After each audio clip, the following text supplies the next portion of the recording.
Hello बच्चों, स्वागत है आपका अपने चैनल तैयारी जीत में। आज हम देखने वाले हैं परीक्षा पूर्वाभ्यास प्रश्न पत्र 2023-24 कक्षा 10वीं के सेट बा का हल। और यहाँ पर ये विषय हमारा हिंदी होने वाला है। इसका हमने आ का पूरा हल डाल दिया है, तो आप चैनल पर जाकर देख सकते हैं। यदि आप चैनल पर पहली बार आए तो चैनल को सब्सक्राइब कर लीजिए, क्योंकि यहाँ से यदि आप पेपर देख के जाते हैं तो आपको पूरे नंबर यहाँ पर मिलने वाले हैं। तो पूर्णांक आपका यहाँ पर 75 नंबर का होने वाला है और समय अवधि आपको यहाँ पर 3 घंटे की मिलने वाली है। तो आइए वीडियो को शुरू करते हैं। यहाँ पर हम पहले सभी ऑब्जेक्टिव जो दिए गए हैं उनके आंसर देख लेते हैं। तो देखिए यहाँ पर डायरेक्ट ऑब्जेक्टिव दिए गए हैं और इसमें हम 23 जो क्वेश्चन है आपके 1 से लेकर सभी के उत्तर देखने वाले हैं। तो वीडियो के लास्ट तक देखते रहना है। तो पहला है बिहारी किस काव्यधारा के कवि हैं, तो इसका सही हो जाएगा ऑप्शन नंबर दूसरा। इसके बाद अगला है आपका कवि निराला का उत्साह गीत संबोधित करता है, तो इसका सही हो जाएगा आपका बादलों को। तीसरा क्वेश्चन है आपका आलम्बन और उद्दीपन का संबंध किससे है, तो ध्यान रखना ये आपका हो जाएगा यहाँ पर विभाव से। अगला है आपका चौथा संस्कृति पाठ में न्यूटन को कहा गया है, तो किसे कहा गया है, तो संस्कृत मानव को। पांचवा है दो शब्दों का अपने विभक्ति चिन्हों को छोड़कर आपस में मिलना क्या कहलाता है, तो ये समास कहलाता है। और शब्दों की जगह यदि वर्ण होता तो फिर वो संधि हो जाती। ठीक है, तो इसका सही हमारा आंसर क्या है यहाँ पर पहला वाला। इसके बाद अगला दिया है माई चावल अनिया कर रही थी, वाक्य में अनिया का अर्थ क्या है, तो इसका सही हो जाएगा साफ करना। यहाँ पर जो आंसर बताए जा रहे हैं बिल्कुल रियल है। आप चाहें तो आपकी सीरीज जो है उसमें मिला सकते हैं। यहाँ से आप यदि करते हैं हल तो यहाँ पर आपका एक भी नंबर नहीं कटने वाला है। तो आपको अच्छे से इसको लिखते चलना है। अब आपके यहाँ पर ये दिए गए हैं, सही विकल्प चुनने हैं। तो यहाँ पर देखिए गोपियों ने मधुकर संबोधन के लिए किया गया, तो इसका सही हो जाएगा आपका उद्भव के लिए। नायक नायिका के संयोग और वियोग का वर्णन रस में होता है, तो ये आपको पता होगा श्रृंगार रस में होता है, तो इसका उद्भव है, इसका श्रृंगार है। और अगला दिया गया है काव्य की शोभा बढ़ाने वाले तत्व कहलाते हैं, तो इसका हो जाएगा अलंकार।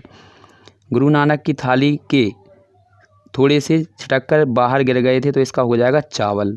लास्ट आपका अगला है पांचवा यशोगान संधि का उदाहरण है, तो इसका हो जाएगा विसर्ग संधि। पंचगंगा घाट में स्थित है, तो इसका हो जाएगा काशी। तो अच्छे से आपको आंसर कर लेने हैं। पहले का उद्धव है, दूसरे का श्रृंगार, तीसरे का आपका यहाँ पर अलंकार, चौथे का चावल और पाँचवें का विसर्ग और छठवें का आपका है काशी। यदि आपको कोई डाउट आता है तो कमेंट में जाकर पूछ सकते हैं। अब आपके यहाँ पर ये सत्य दिए गए हैं, तो इनको देख लीजिए। तो इनमें केवल आपका पहला सत्य है और यहाँ पर पाँचवा सत्य है। इसके बाद आपके जो जितने भी हैं वो सभी आपके सत्य हैं। तो पहला और पाँचवा सत्य, इसके बाद सभी सत्य हैं। इसके बाद अगला देखेंगे, ये सही जोड़ियाँ आपकी चौथे में। तो देखिए किस प्रकार से इनको मिलाना है। तो यहाँ पर पहले का है आपका दंतुरित, तो इसका हो जाएगा आपका, इसको आपको मिलाना है इससे बच्चों के नए दांतों से। इसके बाद अगला दिया है अधिक बढ़ा चढ़ाकर बात करना क्या होता है, अतिशयोक्ति। इसके बाद रेल का टिकट क्या है आपका, तो इसका हो जाएगा आपका यहाँ पर ये वाला छा वाला। अगला हमारा दिया गया है क्रिया कर्ता के अनुसार आती है, तो यहाँ पर लिखा हुआ है ये कर्ता के हिसाब से। यहाँ पर है मीठे बोलने वाला, मीठा बोलने वाला क्या होता है, मृदुभाषी। इसके बाद हमारा दिया गया है लास्ट अणु बम विस्फोटक, इससे क्या होता है, विज्ञान का है ये। तो ये आपकी सही जोड़ियों के आंसर है, तो इनको अच्छे से मिला लीजिए। इसके बाद हम अगले क्वेश्चन को देखते हैं क्या दिया गया है। तो ये अगला क्वेश्चन हमारा यहाँ पर दिया गया पाँचवा। तो पाँचवें क्वेश्चन को यहाँ पर अच्छे से देख लीजिएगा। यहाँ पर इसके आंसर दिख रहे होंगे डिस्प्ले पर, तो आंसरों को अच्छे से देख लीजिए और मिला लीजिए। इसके बाद हमारा जो आगे के हैं तो आप यहाँ पर देखेंगे, तो इनको हम देखने वाले हैं। देखिए छठवें का देखेंगे, तो यहाँ पर छठवें का जो आपका ऊपर का दिया है इसी का आंसर देखेंगे। और ये सातवां दिया गया है, इसमें आप देखेंगे यहाँ पर ये तुलसीदास के देखेंगे। तो आइए इनके आंसर देखते चलते हैं। तो यहाँ पर देखिए ये दिया गया है छठवें का आपका जो प्रश्न है पहला ही है। तो यहाँ पर है प्रतीकों का प्रयोग और एक सामाजिक यथार्थ का चित्रण। तो ये आपका हो गया आंसर। किसका है ये, छठवें वाले के आपका ऊपर जो प्रयोगवाद की जो कविताएं हैं उनका। अगले में हम देखेंगे यहाँ पर तुलसीदास, तो देखिए ये रखा है तुलसीदास जी का, तो ये है तुलसीदास का। तो यहाँ पर आपको क्या क्या लिखना है, देखिए यहाँ पर हम बता देते हैं, पूरा नहीं लिखना है आपको। तो यहाँ पर लिखना है रचनाएं, इसमें से कोई 2 लिखनी है। तो आप तो यहाँ पर चाहें तो ये लिख सकते हैं, या फिर ये, या फिर ये, या फिर ये। तो आप इनमें से कोई 2 लिख लीजिए, दोहावली या फिर कवितावली या गीतावली या रामायण। तो इनमें से केवल 2 रचनाएँ लिखनी है और आपको ये लिखना है और ये लिखना है। तो इसका पूरा आंसर हो जाएगा। आशा करते हैं आप अच्छे से इसको लिख लेंगे। रचनाएँ केवल 2 ही लिखनी हैं और भाव पक्ष और कला पक्ष आपको पूरा लिखना है। तो ये इसका आंसर हो जाएगा। सूरदास जी का है ये, तुलसीदास जी का ये लिखा हुआ है तुलसीदास जी। तो यहाँ पर ये इसका लिखा हुआ है ये वाला। आपको पूरा देखना है शुरू से एंड तक, तो आपका एक भी क्वेश्चन नहीं छूटेगा। इसके बाद हमारा अगला लिखा है, देखिए हम क्वेश्चन बताते चलते हैं।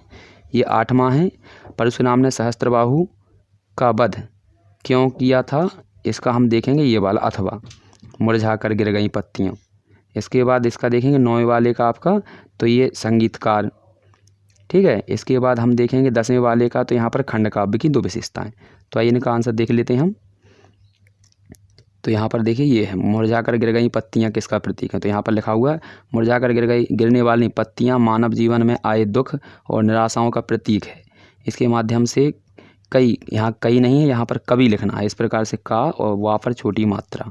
तो कवि कहना चाहता है कि मानव जीवन में आभा और कष्टों का ऐसा प्रभाव पड़ता है कि सारा जीवन निराशा से भर जाता है।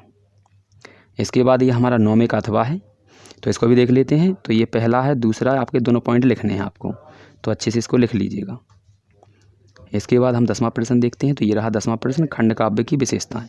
तो ये दिया गया है, ये खंड काव्य का आकार छोटा होता है, खंड काव्य में एक रस की प्रधानता होती है। इसके बाद हम 11वां प्रश्न देखते हैं। तो 11वां प्रश्न क्या दिया गया देखिए। तो 11वें का हम देखेंगे मात्रिक छंद और वर्णिक छंद में कोई 2 अंतर। इसके बाद आप यहाँ पर 12वें का देखेंगे कहानी और उपन्यास में कोई 2 अंतर। और यहाँ पर लिखेंगे 13वें का आपका स्वयं प्रकाश के बारे में। तो इनके आंसर देखते हैं। तो पहला हमारा ये है, ठीक है। तो ये वर्णिक छंद है, यहाँ पर एक साइड आप डाल देंगे वर्णिक छंद, ऐसे इस प्रकार से देख लीजिए। तो एक साइड आपको डालना है वर्णिक और एक तरफ पे डालना है मात्रिक। तो डाल लीजिए अच्छे से। तो यहाँ पर लिखेंगे पहले वर्णिक के बारे में क्या लिखना है। वर्णिक छंद में वर्णों की गणना पर आधारित होता है और यहाँ पर वर्णिक छंद के प्रत्येक चरण में एक सा क्रम होता है। इसके बाद हम डालेंगे दूसरी हेडिंग, इस साइड दूसरे साइड लिखेंगे छंद, मतलब यहाँ पर मात्रिक छंद और बीच में लाइन। तो यहाँ हो जाएगा मात्रिक छंद मात्राओं की गणना पर आधारित होता है, मात्रिक छंद के प्रत्येक चरण में क्रम एक सा नहीं होता। तो ये आपका अंतर हो गया है, मात्रिक छंद और वर्णिक छंद का अंतर। इसके बाद हमारा अगला अंतर है कहानी और उपन्यास में अंतर। तो देखिए इसमें से केवल 2 ही पॉइंट लिखने हैं। तो ये 3 दिए हैं, आप इनमें से कोई 2 पॉइंट लिख लीजिए। तो रोक कर अच्छे से लिख लीजिए, ठीक है। इसके बाद हम अगला क्वेश्चन डालते हैं। यहाँ पर देखिए ये हो गया है आपका, तो यहाँ पर बीच में लाइन भी खींचनी है आपको। इसके बाद हमारा अगला है आपका, तो ये यशपाल का है। तो यहाँ पर हो जाएगा देखिए। तो इसमें से आपको केवल 2 ही रचना लिखनी, पहली आपको ये लिख लेनी है, ये हेडिंग कुछ नहीं डालनी है आपको, केवल आप यहाँ पर लिखेंगे रचनाएं। और पहले आप लिखेंगे यहाँ पर, आप चाहें तो ये लिख लेना आदमी रात, ये हो जाएगा, एक पहली हो जाएगी ये, या फिर ये लिख लीजिएगा छोटू उस्ताद, पहला लिख लेना और दूसरा हो जाएगा जलते जहाज पर। ये केवल 2 रचनाएं लिखनी है, रचनाएं डालकर पहला ये लिखेंगे और दूसरा ये लिख लेंगे। इसके बाद ये सब कुछ नहीं लिखना है यहाँ तक। इसके बाद हम अगला हेडिंग डालेंगे यहाँ पर, ये वाला, ये वाला डालेंगे। तो इसमें पहले लिखेंगे हेडिंग में क्या लिख लेंगे, ये भाषा हेडिंग डालेंगे, इसके बाद यहाँ तक लिखेंगे। फिर इसके बाद हम अगली हेडिंग डालेंगे शैली, और शैली हम ये पूरे लिख लेंगे जितने लिखे हुए हैं। तो इसमें से केवल 2 रचनाएं, तो रचनाओं में पहला ये डालेंगे, पहला पॉइंट, और फिर दूसरा पॉइंट डाल देंगे ये वाला। और ये हेडिंग कुछ नहीं लिखनी है, केवल रचनाएं और पहला और दूसरा। इसके बाद ये हेडिंग डालेंगे भाषा, और इसके बाद डालेंगे शैली, और ये ख़त्म हो जाएगा। अगला है आपका क्वेश्चन 14। तो 14 में क्या है, कैप्टन बार बार मूर्ति पर चश्मा क्यों लगा देते हैं, एक तो इसके बारे में लिखेंगे। इसके बाद ये आपका लिखा है लेखक, तो इनमें हम लिखेंगे इसका अथवा। और ये 16वां दिया गया है, 16वें का हम यही लिखेंगे ऊपर वाला ही। और इसका भोलानाथ के साथियों को देखकर ये सिसकना क्यों बंद हो गया, तो ये हम 17 ही देखेंगे। तो आइए इसको देख लेते हैं। तो ये हुआ आपका क्वेश्चन नंबर, ऊपर का देख लीजिए। कैप्टन देशभक्त था, शहीदों के प्रति आदर भावना रखते थे, आदर भाव रखने वाले व्यक्ति था। वह नेताजी की चश्मा विहीन मूर्ति देखकर दुखी होता था। वह मूर्ति पर चश्मा लगा देता था, पर किसी ग्राहक द्वारा वैसे ही चश्मा मांगे जाने पर उतारकर उसे दे देता था और मूर्ति पर दूसरा चश्मा लगा दिया करता था। इसके बाद हमारा ये दिया गया है इसका सुई वाला। तो सुई वाला देख लीजिए अच्छे से। सुई धागे का आविष्कार शरीर को ढकने तथा सर्दियों में ठंड से बचाने के उद्देश्य से हुआ होगा। कपड़े के 2 टुकड़ों को एक करके जोड़ने के लिए सुई धागे का आविष्कार हुआ होगा। और ये रहा आपका 16वां और 17वें का आंसर। तो इसको देख लीजिए, तो ये हो जाएंगे।